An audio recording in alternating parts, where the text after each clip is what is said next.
start video? Ada? Belum lagi. Start my video. Huzaimi Aziz, dah dapat dah? Nampak? Nampak.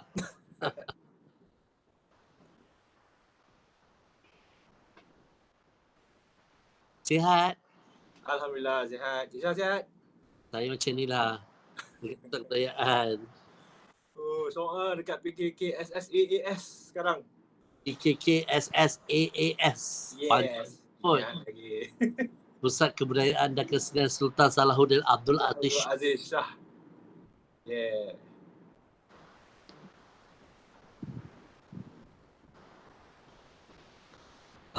Kita insyaAllah dalam bulan 6 nanti kita ada satu konsert tau, seperti 50 tahun. Konsert diraja, dan dia mohon jugalah Jangan Sampai Farid untuk bekerjasama dengan kami nanti. Jom. On. Ya?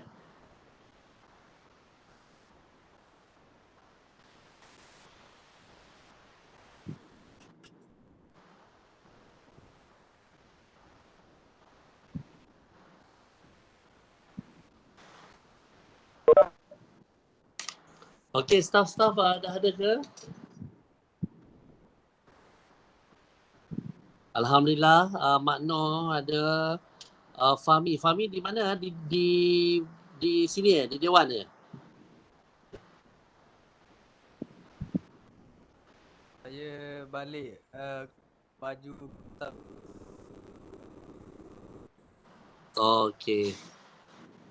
Elmi, Jimmy, Dewan.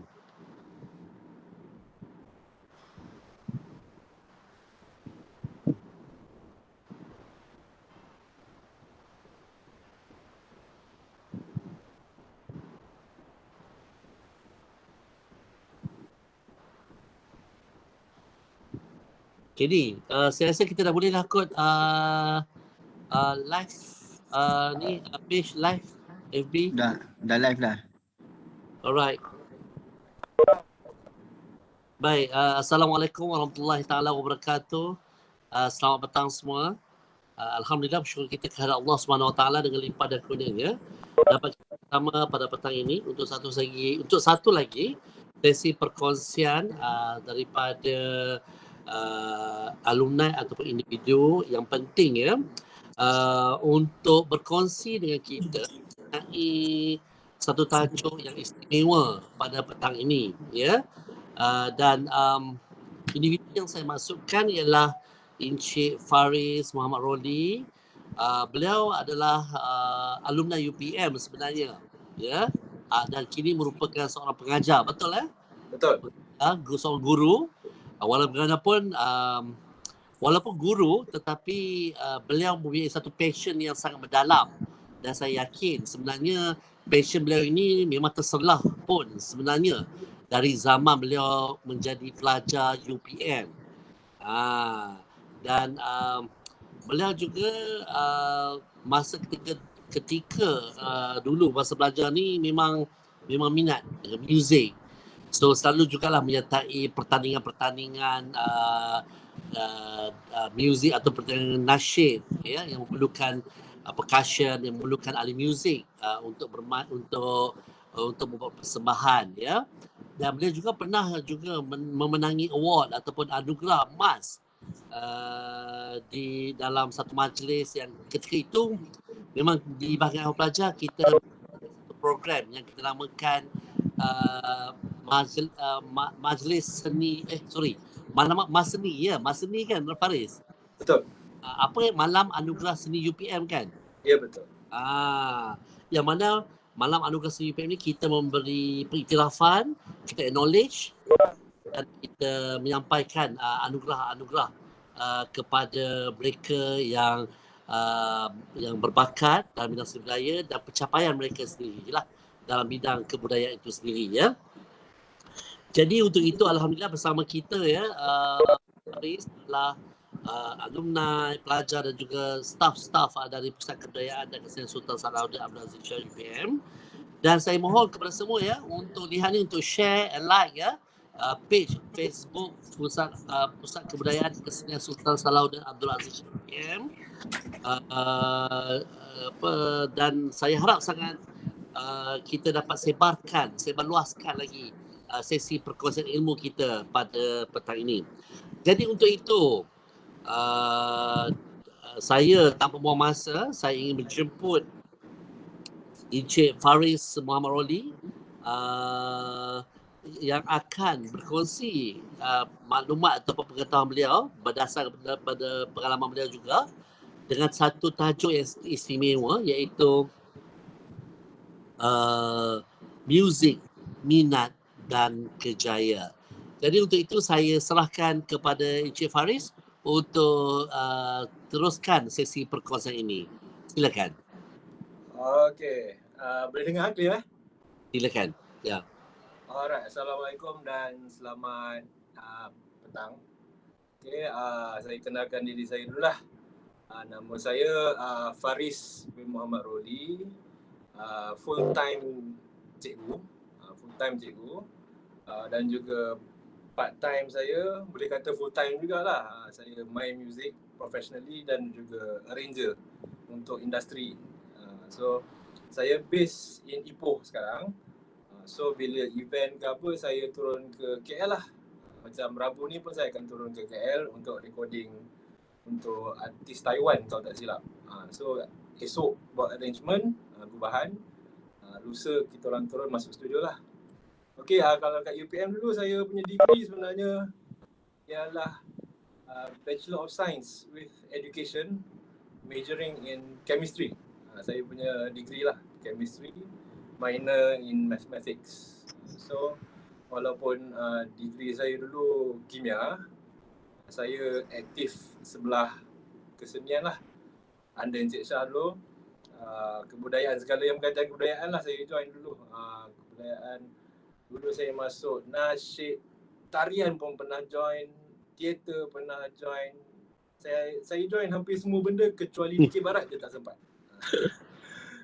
Dulu yang uruskan kita orang Encik Shah lah.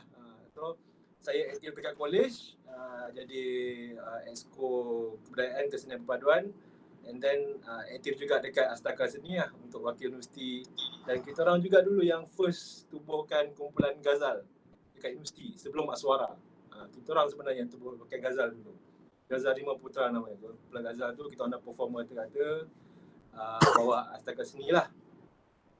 So kat universiti walaupun saya dekat Jabatan Kimia Jabatan Kimia, seberang jalan daripada Jabatan Kimia tu ialah Jabatan Muzik. So muka saya lagi nampak banyak dekat Jabatan Muzik lah daripada Jabatan Kimia. So start daripada second sem saya dah join UPM Symphony Orchestra. Saya main violin waktu tu, violin dengan cello. Sebab minat. Saya audition dan diorang terima saya lah join bersama dengan student-student muzik lain lah saya join. Yang bukan student muzik waktu tu cuma 2 orang je rasanya. Saya dengan seorang penyanyi choir. Itu je. So sharing kalau boleh yang hari ni kalau ada budak muzik, syok juga ni nak sharing. Ada budak muzik ke? Okay. Sebab dekat Malaysia ni degree apa pun kita pakai, degree apa yang kita ada keluar dari universiti, bila masuk dalam dunia kerja nanti dia bukan kira lah kita punya degree ni apa. Dia kira kita punya skill and content dan apa yang kita boleh sumbangkan untuk industri. Pada masa yang sama kita cari income lah daripada benda tu. Okay, so dalam industri saya bertindak sebagai pemuzik, lebih kepada sessionist lah, masuk studio untuk rekod dan juga mengubah. Artis dah ada lagu, producer dah ada lagu, dia akan contact saya untuk buat gubahan muzik dan saya tulis dan saya submit, and then kita masuk studio lah untuk record live.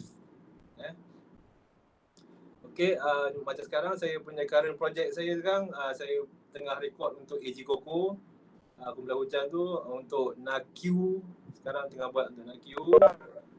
Record juga untuk Mambai tengah nak buat comeback sekarang. So saya buat dia punya string arrangement. Dan juga sekarang current ni kita orang tengah buat untuk Anugerah Nasyid IKIM. So saya bersama kumpulan Intim, kita orang buat lagu baru. Saya sebagai pengubah dan juga pemuzik lah dalam lagu baru Intim tu. Okay, kalau siapa-siapa yang berminat dalam bidang muzik ni dekat Malaysia sebenarnya industri dia kecil sangat-sangat. So kalau kita dah masuk industri ni memang pusing-pusing orang yang sama aja. Pemuzik selalu orang itu je, pengubah selalu orang tu sebab memang kecil. Sebab Malaysia ni pun kecil kalau tengok sebenarnya Malaysia tu bentuk macam kecil je sebenarnya tu kan. So memang pusing-pusing akan jumpa lah. Okay, tahun lepas saya terlibat sebab saya cikgu kimia. Tapi dalam kementerian akan banyak panggil saya sebagai pengarah muzik untuk konsert-konsert lah. Macam tahun lepas kami adakan konsert di Raja. Kami perform dekat Istana Budaya depan Agong, Permaisuri Agong. Waktu tu saya dilantik jadi pengarah muzik. Saya collect cikgu-cikgu daripada seluruh Malaysia, daripada Sabah, Sarawak, daripada Perlis apa semua, kita orang bergabung. Kita orang buat satu konsert comeback. 10 tahun tak buat konsert ni, kita orang buat balik tahun lepas. Alhamdulillah. Under Kementerian Pelajaran lah, under bahagian kebudayaan kesenian. Dan tahun lepas kita orang perform dekat Istana Budaya, and then Istana sangat happy dengan hasil konsert kita orang, dan Istana kata okey, waktu majlis diraja nanti kita jangan panggil dah profesional orang luar, kita panggil kementerian cukup, budak-budak dengan cikgu-cikgu. So tahun lepas kita memang letak standard tinggi supaya kita boleh secure lah kita orang punya, harap dapat benda ni jadi tahunan lah. Sebab 10 tahun kita orang tak anjurkan konsert kementerian, tahun lepas kita orang buat betul-betul bagus punya, dan Istana sangat happy lah dan nak dijadikan tahunan. Tahun ni pun dah start dah meeting itu hari untuk konsert Diraja tahun ni. Tapi bulan 3 itu hari tiba-tiba virus datang melanda. Kita orang baru je lepas meeting waktu tu. So memang frust lah dan terpaksa tunda ke tahun depan. Tak ada rezeki lah tahun ni. Okay, kalau nak suruh pasal sharing benda ni kan, yang paling penting sebenarnya kan, kita kat Malaysia kita selalu rasa macam kalau aku belajar tak formal, aku ada bakat, aku rajin kan, ada bakat rasa macam bagus pun, sebenarnya bila nak masuk industri nanti dia akan terbatas sebenarnya. Sebab skill kita akan sampai satu tahap je. So pesanan saya ialah mesti kena tambah skill, kena tambah konten. Okay, sebab kita rasa betul, kita rasa bagus, kawan-kawan puji macam bagus, tapi nak dijadikan dia pendapatan pasif, orang pakai khidmat kita setiap bulan tu, itu susah sikit. Kita sebenarnya kena lebih sikit daripada standard yang kita rasa tu bagus. Okay, sebab benda ni saya belajar apabila student-student saya yang bagus-bagus, yang dah lepas grade 8, dah ada diploma, main violin apa semua, bila kita hantar dia orang sambung belajar dekat luar negara, kita baru tahu, Malaysia punya level macam ni je sebenarnya. Sebenarnya kita kena lebih daripada tu. So kita orang memang cari student-student kita orang yang mana parent berkemampuan, hantar pergi belajar dekat Thailand, hantar pergi belajar dekat Singapura. Memang yuran lebih mahal lah, sangat-sangat mahal, tapi they get the best education that they can afford to. So student kami dah ada 8 orang belajar dekat Mahidol College of Music. Memang yuran dia sangat-sangat mahal, walaupun foundation lagi mahal daripada degree kita. Dia punya satu sem pun 20,000 lebih satu semester foundation. So memang dia orang belajar proper dengan profesor, dengan metodologi dia, dengan method Suzuki dia apa semua, memang sangat detail. Dan dia orang 3 tahun je belajar kat sana, balik Malaysia dia orang dah boleh perform dengan kita orang kiri kanan. Boleh masuk studio dah boleh perform live dah. So dekat sini yang penting ialah formal learning tu. Formal learning tu kita jangan sambil level. Sebab macam kat Malaysia ni kita buka course ambil ramai betul-betul student, semua nak ambil muzik, semua nak glamour, semua nak jadi artis kan. Semua nak ambil major in vocal, semua nak belajar violin kan. Tapi end up lepas keluar daripada universiti tak boleh main sengit-sengit. Masuk studio ambil masa banyak nak record sebab skill tak lepas piawai. Sebab benda tu yang paling penting at the end ialah education. Education tu kena sangat-sangat penting lah. Macam dekat UPM, satu benda yang saya respect music dekat UPM ni, yang dekat jabatan muzik yang rumah comel-comel tu, dia punya jabatan ni dia utamakan classical playing. Bila utamakan classical playing memang akan bagus, automatic akan bagus. Kita dah ada student UPM dah sampai kerja dekat USA, dah jadi profesional dekat luar negara dah. Dekat Malaysia dah jadi jurulatih yang ternama macam yang mengajar dekat KYS. Adrian tu pemain double bass daripada UPM, very good, sangat-sangat bagus. Okay, sebab itu UPM pemuzik ni dia macam underrated tau. Orang tak popular sangat, tak glamour sangat, tapi keluar bagus. Sebab saya kenal ramai yang keluar daripada muzik, daripada UPM bagus. Belajar dengan Dr. Chan, belajar dengan Dr. Joanne, especially yang saya tengok ni dekat 11 strings lah. Sebab saya specialize string, violin dengan viola. Okay, kalau nak sekarang ni kita dah mula masuk fasa baru dunia sebenarnya. Sekarang kita dah mula kurang live performance, kita dah kurang basking pun macam dah tak boleh sekarang. So kalau orang sekarang ni, musician sekarang kalau nak survive, kita kena explore. Kita kena explore new tech, new technology. Macam saya personally, saya tahu apa semakin kurang orang nak panggil untuk masuk studio sekarang. So saya promote saya punya kerja, iaitu saya boleh record daripada rumah. Okay. Saya record lah daripada rumah. Saya ada mikrofon Samson sikit, saya record rumah, hantar kat producer minta, artis minta. And then salah seorang producer ternama, nama dia LY, yang buat lagu untuk Siti Nurhaliza kan. Dia marah saya, dia kata, mana boleh record pakai mic ni? Dia kata kena pakai mic elok sikit kan.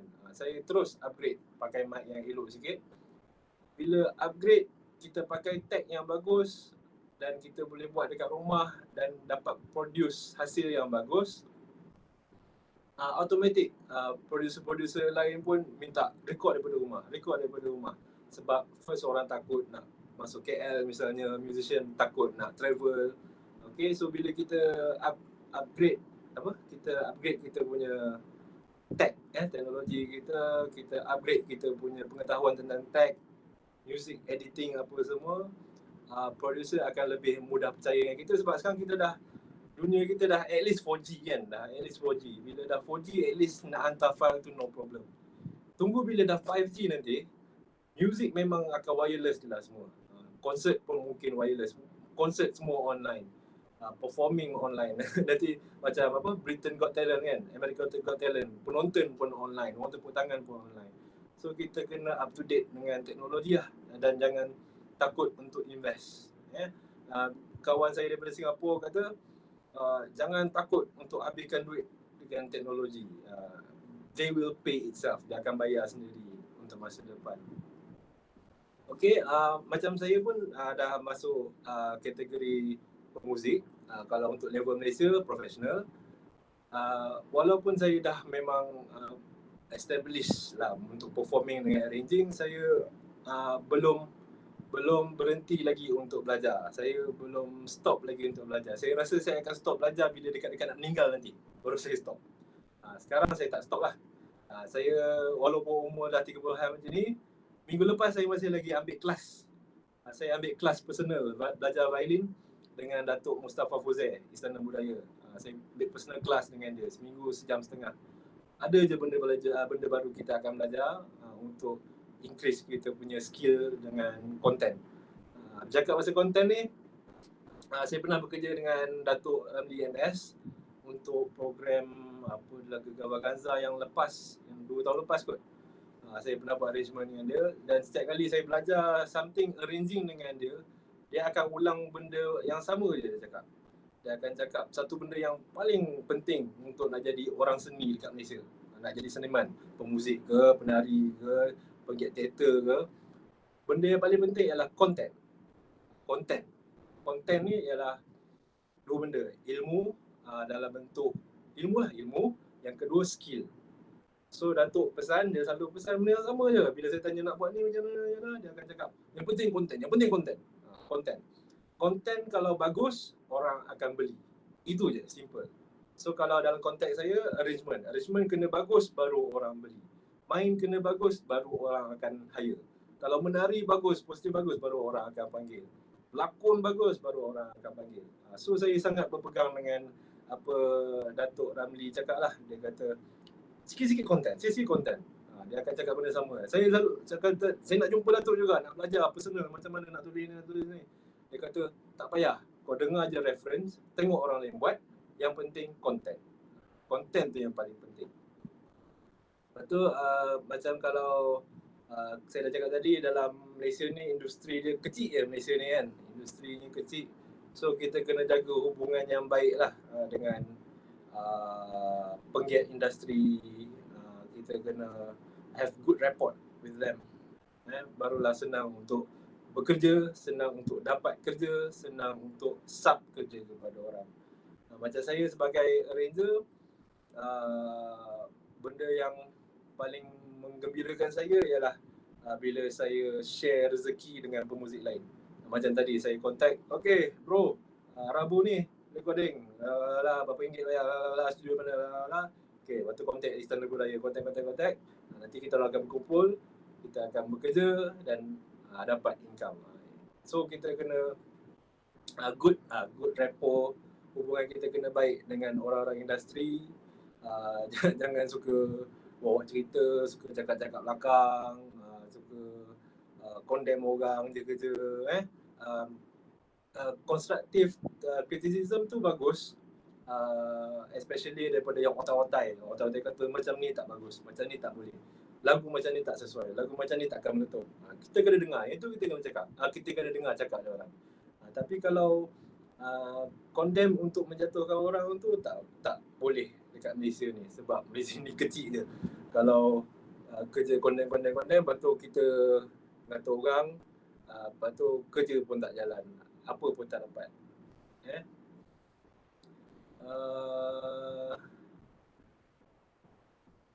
Apa lagi nak cakap?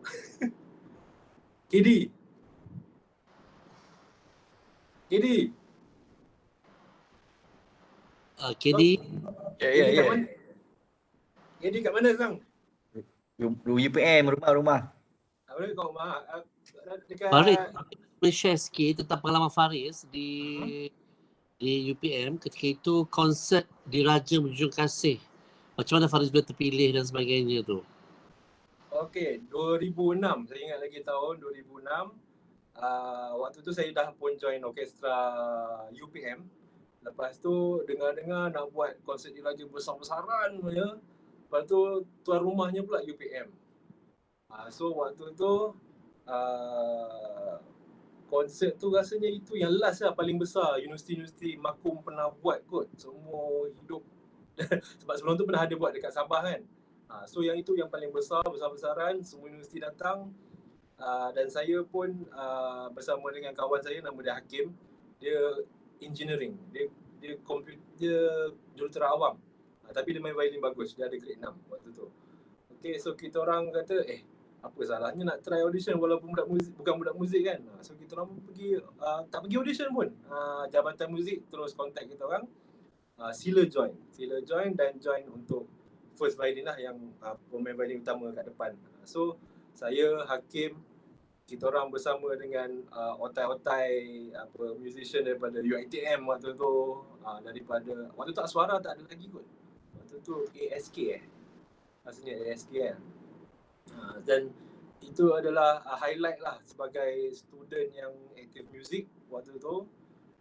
Memang pengalaman tu memang tak boleh lupa sampai sekarang.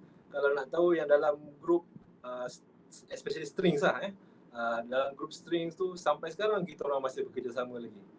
Concert master waktu tu nama dia Zalilah, kita panggil Kak Bulat. Baru je minggu lepas lahirkan anak nombor 4. Dia juga geng kita orang selalu recording sama lah sekarang. So impact konsert tu sebenarnya waktu tu kita akan tengok, uish, universiti ni style main dia macam ni. Universiti tu klasikal, UPM geng-geng klasikal ni, main dahsyat ni kan. Waktu tu first time pun kita orang merasa dapat jumpa semua universiti macam ni. daripada Sabah Sarawak pun kita orang dapat jumpa ICOM. So waktu tu kita orang dapat nampak student ICOM.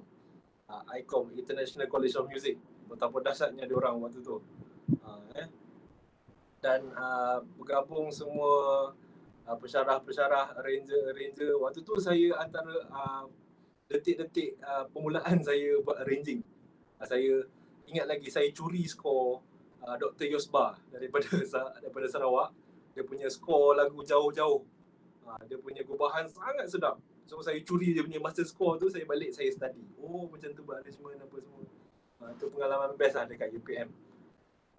Walaupun saya semua student kimia.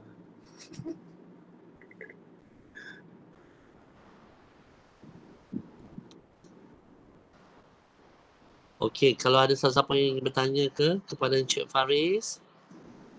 Anyway, Encik Faris ni memang expert untuk music, especially string Encik Faris itu kelebihan Boleh lah.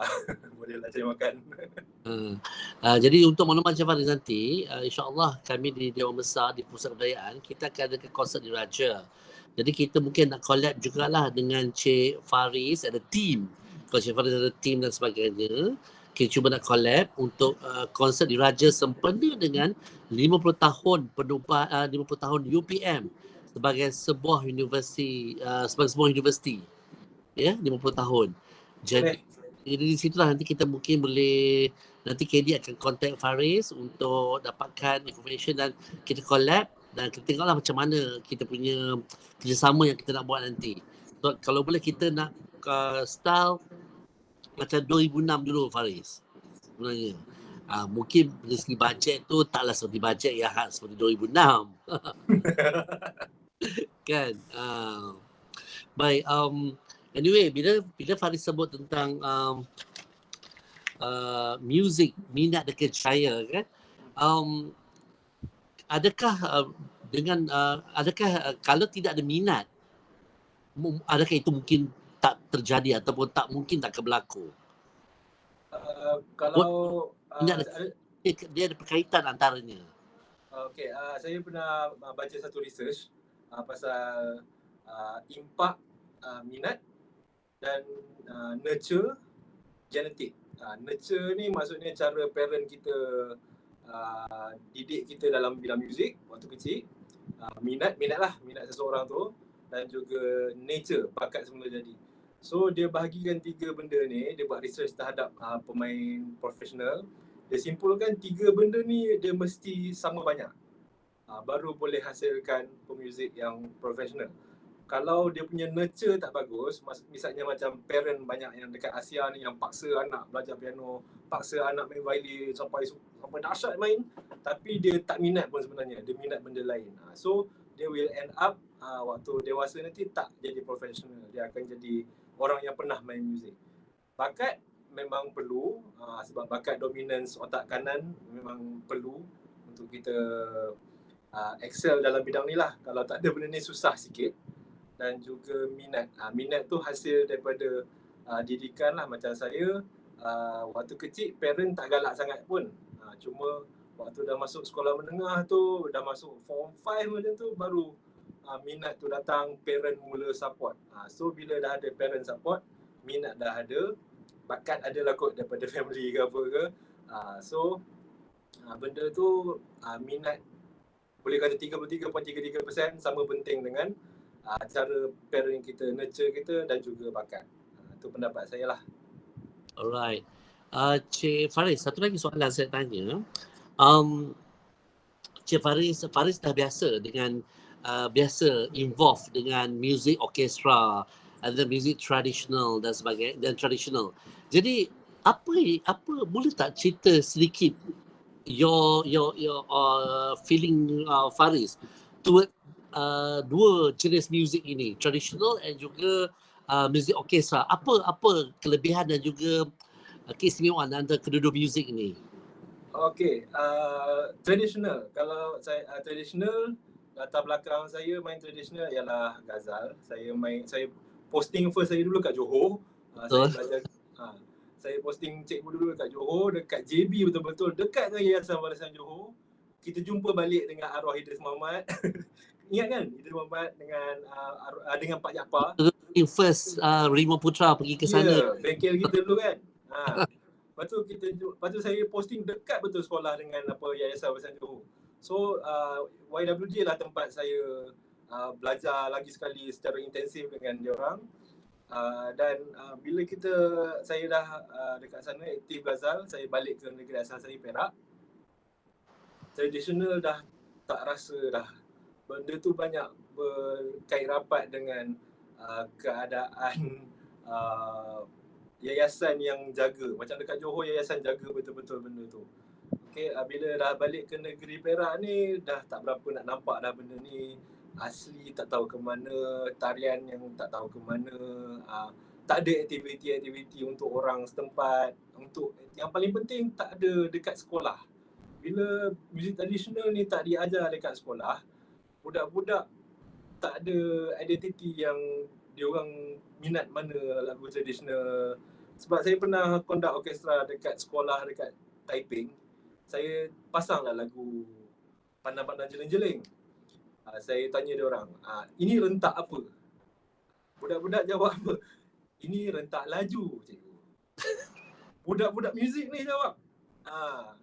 Diorang tak tahu pun inang tu apa, tak tahu zapin tu apa. So diorang dah membesar dengan lagu-lagu pop, lagu-lagu rock. So tradisional ni sangat jauh dengan orang kita sebenarnya, especially luar daripada Johor. Yang Johor lah yang saya nampak aktif betul, sebab dia ada pendidikan di peringkat sekolah. YWJ hantar barang. Kalau sekolah minta set Ghazal, hantar surat dekat YWJ akan hantar satu set barang Ghazal bersama dengan jurulatih. Tu punya bagus dekat Johor. Dekat Perak ni, orang Perak sendiri pun tak kenal apa kompang hadrah yang kita orang pakai. Tak kenal pun Ghazal Perak. So kalau di peringkat Kementerian Kebudayaan, saya aktif join dengan Orkestra Simfoni Kebangsaan dengan OTM. So OTM tu dia punya konduktor tu Encik Yazid. Saya ajar anak dia, diorang kembar tu main bilingual juga lah. So di peringkat kementerian, kalau dekat KL sana, benda tu no problem. OTM, Orkestra Tradisional memang aktif. OSK pun aktif dan diorang pun selalu kolaborasi bersama. So muzik tradisional ni rasanya universiti saja yang boleh buat something, saya rasa lah. Di peringkat universiti saja yang boleh buat something. Di peringkat saya kat sekolah memang macam tak tahu nak buat apa. Saya dah pernah try, tapi macam tak berapa berjaya lah. Tak berapa, dari segi macam-macam lah. Kewangan, support, minat parents, sokongan guru-guru. Sekolah tak berapa sangat lah. Universiti memang best lah. Paling best boleh buat kat universiti. Nak terapkan nilai muzik tradisional kat universiti paling syok. Especially dulu lah kan Cik Syah, kita buat bengkel zapin, gabung semua kolej. Ya Allah, seronoknya berlubang-lubang kaki belajar. Kena marah dengan Kak Midah dengan Kak Siti. Benda tu tak merasa dekat kementerian belah kita orang, especially negeri-negeri yang tak berapa mematabatkan muzik tradisional. Allah, kita akan perkatakan perkara tersebut insyaAllah. Nice. Okey, mungkin ada soalan lain yang lain. Yang tadi tradisional. Manakala yang orkestra pula, yang moden pula. Okey, orkestra, kalau nak cakap pasal orkestra dekat Malaysia, kalau nak kerja sebagai pemuzik orkestra full time, cuma ada beberapa saja. National Symphony, NSO. So kerja government lah. Grade B lah. B41, B29, OSK, Istana Belaya, Orkestra DBKL, sama juga. Orkestra Tradisional Malaysia. Itu sahaja yang betul-betul orkestra dan menggaji, government menggaji pemuzik orkestra. Selain daripada itu, ada orkestra community. Setiap negeri, tak semua ada lah. Yang ada Penang, under Datuk Woon. Saya pernah terlibat dengan dia. Datuk Woon sekarang dia tengah fight. Dia tengah fight nak dapatkan kerajaan negeri menggaji pemuzik. Buat masa ni belum berjaya lagi. Dengan Selangor Symphony Orchestra, SSO. Dan kalau level yang atas daripada semua ni, nama dia satu je lah, MPO. Malaysia Philharmonic, dekat Petronas, yang gunakan dana daripada Petronas lah, minyak untuk pemuzik. Dalam tu orang Malaysia cuma ada 2 orang je kot. 2 sahaja. Seorang violin, seorang lagi konduktor kalau tak silap. Okay. Kalau nak join, diorang cuma yang ada ialah MPYO, Malaysian Philharmonic Youth. Tapi itu bukan pemuzik untuk digaji lah, itu lebih pada community orchestra juga. Kat Malaysia macam tu je lah yang ada, dan juga sekolah-sekolah lah, sekolah-sekolah budak je lah. Alright, thank you Faris. Ya, mungkin soalan lain KD? Ada apa-apa nak tanya ke?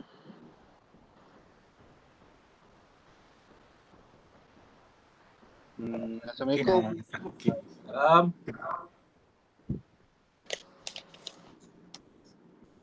Encik Faris, saya ada nak tanya soalan. Ya. Saya Ali, nama saya Ali. Alright. Apa bezanya pemuzik ni, contoh dia tak tahu skill-skill apa ataupun teori ataupun koding-koding, contoh gitar kan. Tapi dia ada bakat. Apa orang order, menu orang order dia boleh buat. Apa beza dia dengan yang profesional dengan yang by heart dia kuat? Itu soalan saya. Alright. Okay, setakat untuk Malaysia punya level, untuk boleh masuk studio, untuk boleh perform, at least lah untuk nak bezakan profesional dengan orang yang main passion, seronok untuk main walaupun tiara, ialah bila kita letak skor depan mata, terus kena boleh main. Itu je. Okay, mungkin skill dia macam Steve Vai dahsyat main, tapi tak boleh baca skor. Orang akan kurang untuk panggil masuk studio. Akan kurang untuk panggil perform live dekat TV. Sebab bila kita nak perform live kat TV, waktu rehearsal orang akan bagi skor depan mata. Okay, main lagu ni on the spot. Main. Okay, bukan datang, jom practice dulu lagu ni kan. Tak ada. So kalau nak kata pasal professionalism, ialah macam tu. Kita tak boleh, sebab boleh main ramai. Boleh main dahsyat pun ramai. Tapi orang dalam industri dia nak boleh main dahsyat dan boleh membaca. Yang membaca ni yang paling problem dekat Malaysia. Sebabnya ialah kita punya education lah. Pendidikan kita tak tekankan benda tu daripada sekolah rendah. Sekolah rendah. Betul. Itulah pendapat saya lah kalau nak bezakan. Adakah saya menjawab soalan Cik Ali? Okey, contoh dia, baca skor dengan by heart. Contoh je, kalau yang contoh skor dia jatuh ke tengah main tu, skor dia jatuh ataupun dia boleh catch up macam mana?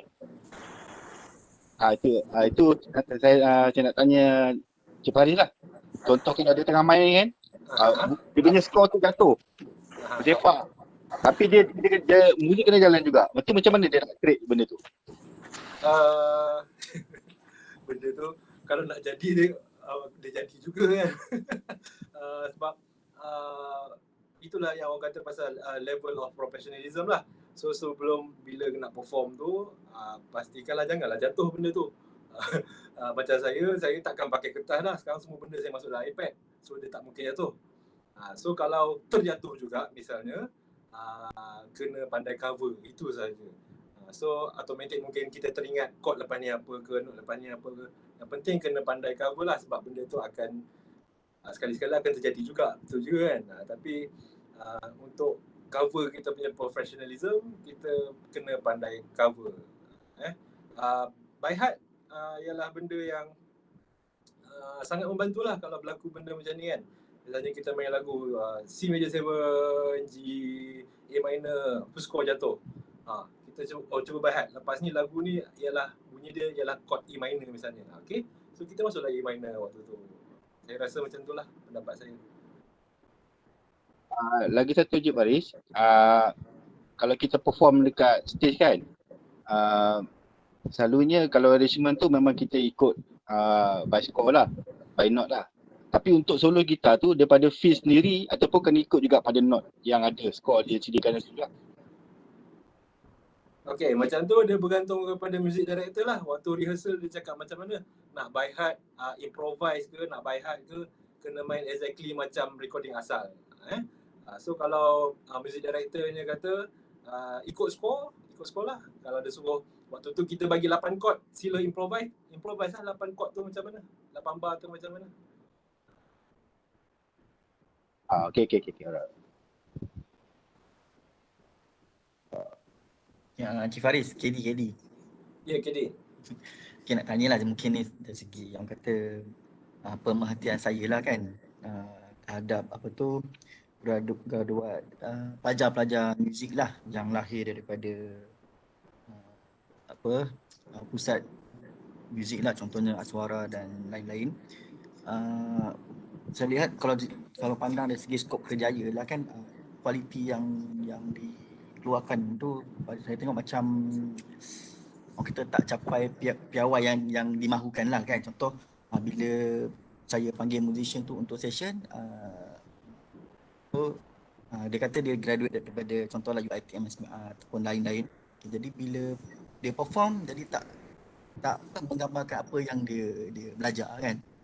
So jadi bagaimana pihak-pihak yang berkepentingan lah untuk memastikan bahawa pelajar yang graduate tu dia mencapai kualiti yang dihendakkan dalam industri Malaysia, khususnya untuk bidang muzik lah. Ini dalam kerjaya lah. Okey, pendapat saya, itulah saya cakap tadi. Malaysia ni dia satunya buka kos ramai sangat. Itu satu. Okay. Kedua, tenaga kepakaran kita. Kita macam tak utilize betul-betul kepakaran yang ada dalam industri. Itu kedua. Ketiga, macam mana nak cakap okey, berkaitan dengan UPM punya muzik. Kenapa saya suka UPM punya muzik ialah dia orang memang betul-betul specialize dalam klasikal. Especially saya tengok dalam konteks string lah. Sebab kalau dekat klasikal tak boleh main bagus, nak main pop nanti banyak teknikal yang tak betul bila dia main. Okay, so kena back to klasikal sebenarnya. Main balik Beethoven, Bach, Rachmaninoff apa semua, baru senang untuk nak main pop nanti sebenarnya. Itu satu benda. Okey, dan apa tadi dia cakap?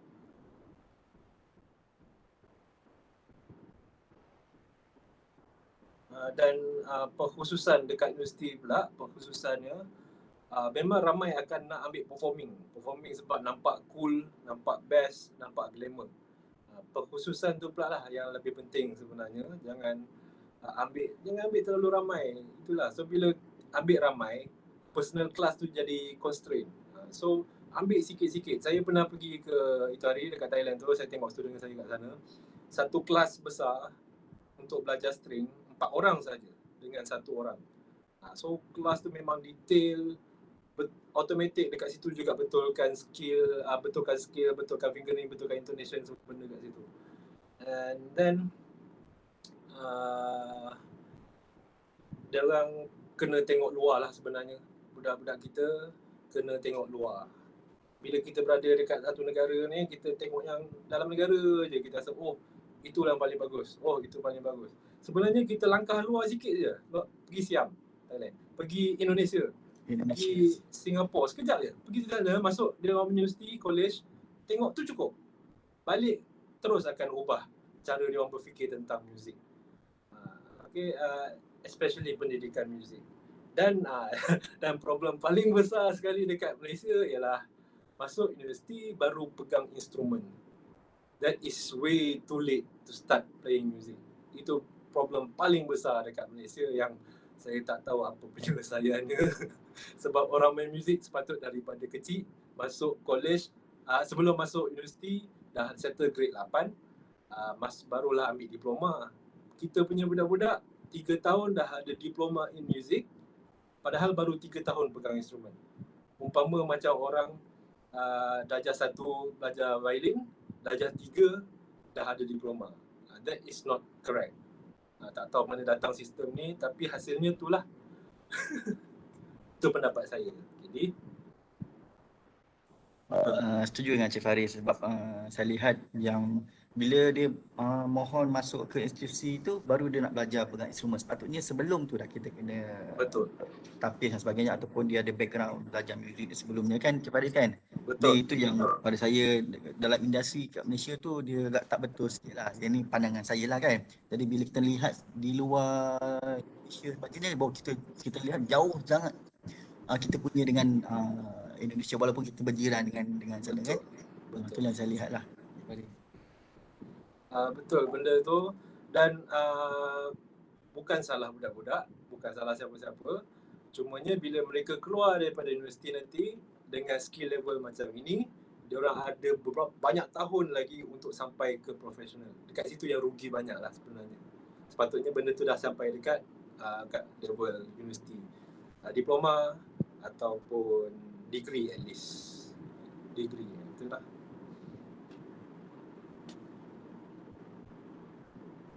Assalamualaikum Cik Faris. Waalaikumsalam. Saya ada soalan. Cik Faris setuju tak kalau tanya-tanya pendapat Cik Faris, setuju ke kalau sebenarnya minat muzik dan kerjaya ni dan pelajaran, maksudnya dari segi education tu harus seiring atau tidak? Itu saja. Okay, terima kasih soalan tersebut.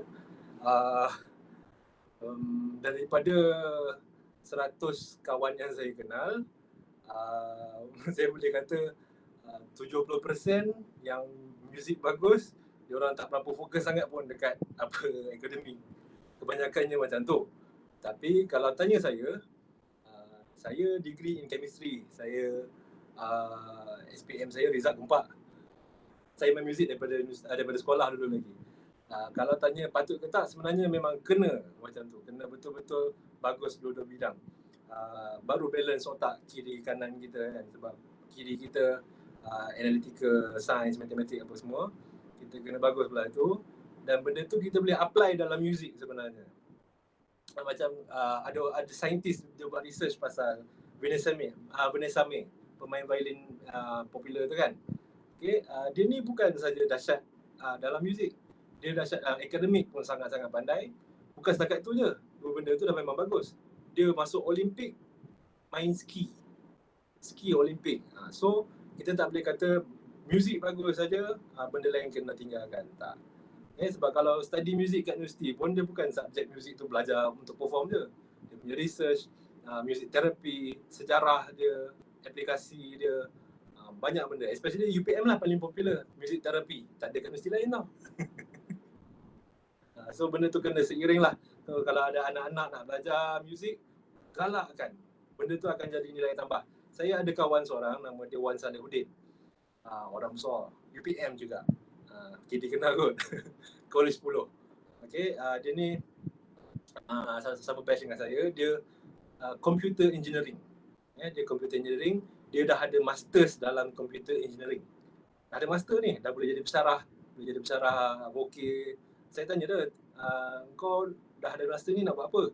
Dia tak nak pun nak jadi pesarah apa. Tak nak pun jadi computer engineer, tak minat. Dia sekarang composer. Dia composer untuk industri nasyid, sound engineer yang sangat popular. Baru semalam ke konsert intim, dia buat sound dekat sana.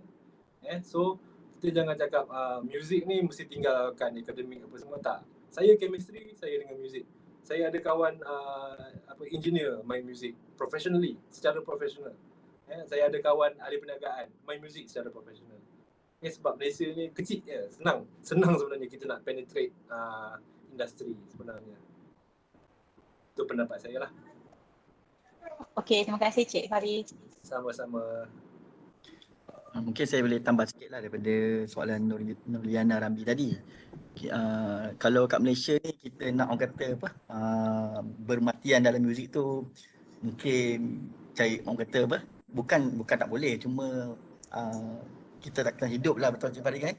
That's why kita kan ada akademik and then kita balance lah. Sebab kita bukan berada di US ataupun negara yang memang muziknya sangat orang kata rohnya sangat kuat kan. Main muzik full time boleh hidup and then boleh orang kata kaya raya dan sebagainya. Itulah mungkin saya boleh bagi sedikit sharing lah.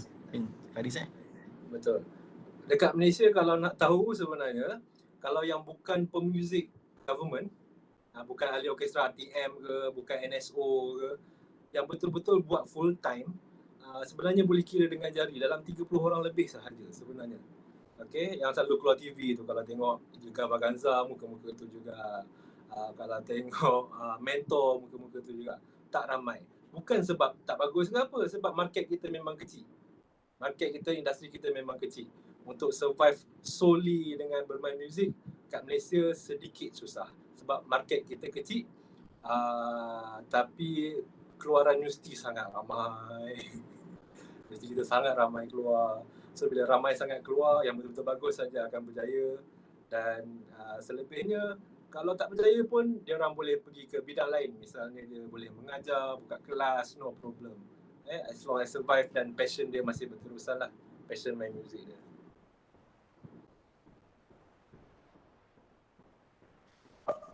Jimmy ada soalan, Jimmy? Tak ada. Siapa Jimmy?